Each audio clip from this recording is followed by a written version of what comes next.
Puthenchira Monkey D ജംഗ്ഷനിൽ പ്രവർത്തിച്ചു വരുന്ന PCK പെട്രോളിയം എന്ന പേരിലുള്ള പെട്രോൾ പമ്പിനോട് ചേർന്ന് പാർക്ക് ചെയ്തിരുന്ന KL 34A 6399 സുഹൈൽ എന്ന സ്വകാര്യ ബസ് പൂർണ്ണമായും കത്തിനശിച്ചു.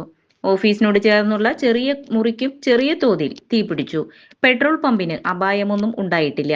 പകരപ്പള്ളി സ്വദേശി കമാരനാണ് പമ്പിന്റെ ഉടമസ്ഥൻ. ഇരുചക്രവാഹന യാത്രക്കാരൻ പണ്ടാണി സ്വദേശി ജിതിനാണ് ബസിന് തീപിടിച്ചത് ആദ്യം കണ്ട് അറിയിച്ചത്. മൊത്തം 6 ബസ്സുകളാണ് സ്ഥലത്ത് പാർക്ക് ചെയ്തിരുന്നത്. മാള ഫയർഫോഴ്സ് വന്നാണ് തീ കെടുത്തിയത്. പെട്രോൾ പമ്പിന് തീ പടർന്നിട്ടില്ല. ആളപായം ഒന്നും ഇല്ല. തീപിടുത്തത്തിന്റെ കാരണം വ്യക്തമല്ല. ഇലക്ട്രിക് ഷോർട്ട് സർക്യൂട്ടാണ് തീപിടുത്തത്തിന് കാരണമെന്ന് സംശയിക്കുന്നു.